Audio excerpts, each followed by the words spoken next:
अस्सलाम वालेकुम नाज़रीन, यूट्यूब चैनल बहबूद टीवी के प्रोग्राम मतवाज़न ख़ानदान के प्लेटफॉर्म से मैं हूं आपके साथ इकरा शाबान और इस वक्त हम मौजूद है जीवन मार्केट। सबसे पहले तो अगस्त की मुनासबत से आप सब अहले वतन को मेरी तरफ से और बहबूद टीवी की पूरी फैमिली की तरफ से जश्न आज़ादी मुबारक।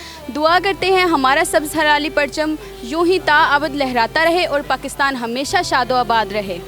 नाज़रीन, आज़ादी का दिन हमें ये याद दिलाता है कि हमने ये प्यारा वतन एक ख़ास मकसद और नज़रिए के तहत हासिल किया, और वो मकसद क्या था? एक बेहतर माशरे की तश्कील, जहाँ हम आज़ादी के साथ खुश व खुर्रम रह सकें।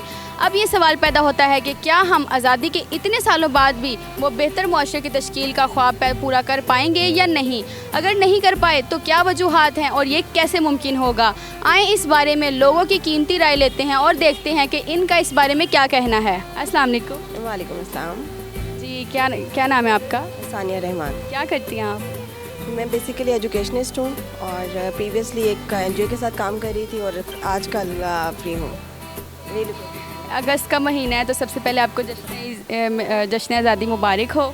जी थैंक यू सो मच, बल्कि पूरे पाकिस्तान को जश्न आज़ादी मुबारक हो। तो आप जश्न आज़ादी का दिन कैसे मनाती हैं?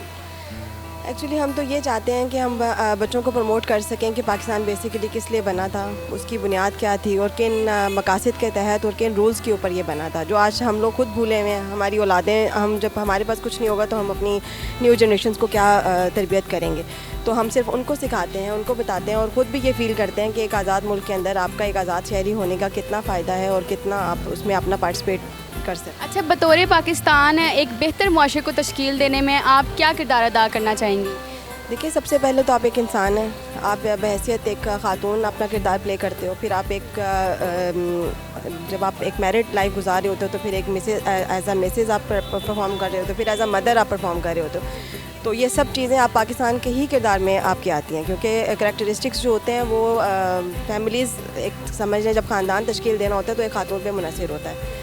तो हम लोग ये अपना ये कोशिश करते हैं कि हम ज़्यादा से ज़्यादा पाकिस्तान के कल्चर को प्रमोट करें और अपनी सकाफ़त को और अपने इस्लाम होने को, इस्लाम का जो हमारा एक नज़रिया है उसको प्रमोट करें। जैसे कि आप जानती हैं अगस्त का महीना है तो जश्न आज़ादी मुबारक हो। खैर मुबारक आप जी। तो जैसे कि आपको पता है जश्न आज़ादी में हमने अपना एक अलग मुल्क हासिल किया है, तो बतौर पाकिस्तानी आप अपने ख़ानदान की तश्कील देना ज़रूरी समझती हैं और कैसे तश्कील देनी चाहिए? बिल्कुल, तश्कील तो देनी चाहिए और अच्छे तरीके से देनी चाहिए। इसका यही तरीक़ाकार है कि हम अपने बच्चों को तालीम दें, उनको शऊर दें। एक अपने मुल्क की जो हुब्बुल वतनी बेसिकली सबसे पहली चीज़ जो है वो उनके अंदर पैदा करनी चाहिए कि बच्चे जो हैं वो पाकिस्तान में रहते हुए, क्योंकि हमारे बहुत सारे लोग ऐसे हैं जो पाकिस्तान में रहते हैं और पाकिस्तान को ही बुरा कहते हैं, जबकि ये चीज़ जो है मैं पसंद नहीं करती। मैं कहती हूँ कि आप जिस हांडी में खाएं उसमें छेद नहीं करना चाहिए। तो आपको चाहिए कि आप अपने बच्चों के अंदर ये शऊर पैदा करें कि आपका वतन है, आपको अपने वतन से मोहब्बत करनी चाहिए, और उसका शऊर जो है वो इसी तरीके से हासिल हो सकता है कि उनको अच्छी तालीम दिलाई जाए, अच्छे अदारों में पढ़ाया जाए उनको, और उनको जो है वो हर तरह यानी कि उनको ये बताया जाए कि आपने किस तरह एक अच्छे शहरी के तौर पर किस तरह आपने रहना है। अच्छा, हम एक मिसाली ख़ानदान कैसे तश्कील दे सकते हैं? मिसाली ख़ानदान हमें इसी तरह तश्कील दे सकते हैं। तो हमें बच्चों की जो है आबादी की तरफ भी तवज्जो देनी चाहिए कि जो बच्चे बेइंतहा पैदा हो रहे हैं और मतलब जिनको हम सही तरह ना तालीम दे सकते हैं, ना हम उनको माली एतबार से उनकी मदद कर सकते हैं। तो अगर बच्चे थोड़े होंगे तो ख़ानदान आपका थोड़ा है, और सुथरे, जैसे कहा जाता है कि सुथरे लोग, कम आबादी और सुथरे लोग जो हैं वो पैदा होंगे।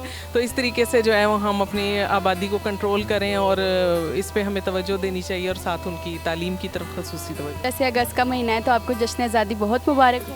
खैर मुबारक आपको भी। जी, खैर मुबारक।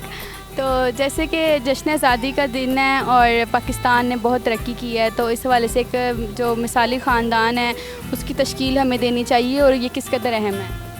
जी बिल्कुल, हमें एक मतवाज़न ख़ानदान की तश्कील देनी चाहिए। इसके लिए हमें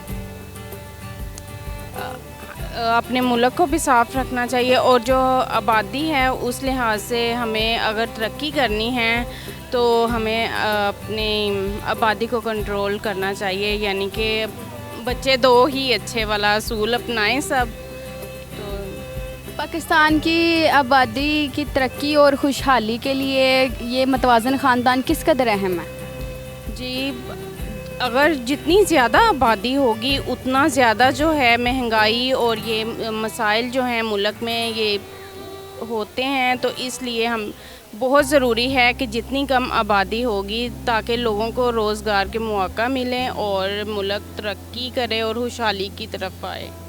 جی ناظرین، آپ نے مختلف لوگوں کے خیالات کو جانا۔ اگر ہم واقعی پاکستان کو خوشحال اور ترقی یافتہ دیکھنا چاہتے ہیں تو ہمیں اپنی پوری توجہ لوگوں کی فلاح و بہبود پر مرکوز کرنی ہوگی۔ پاکستان کی خوشحالی اور ترقی اب ہمارے اپنے ہاتھ میں ہے۔ اپنے وسائل کے مطابق خاندان کی تشکیل کر کے ہم خوشحال پاکستان کی بنیاد رکھ سکتے ہیں، کیونکہ وسائل اور آبادی میں توازن ترقی اور خوشحالی کا ضامن ہے۔ یہ تھا ہمارا آج کا پروگرام۔ میں امید کرتی ہوں آپ کو پسند آیا ہوگا۔ خاندانی منصوبہ بندی ماں اور بچے کی صحت اور وسائل اور آبادی میں توازن وقت کی اہم ضرورت ہے۔ اس کے مطابق مزید جاننے کے لیے دیکھتے رہیے ہمارا پروگرام متوازن خاندان۔ آپ سے ملاقات ہوتی ہے انشاءاللہ اگلے پروگرام میں۔ تب تک کے لیے اپنا خیال رکھیں۔ اللہ حافظ۔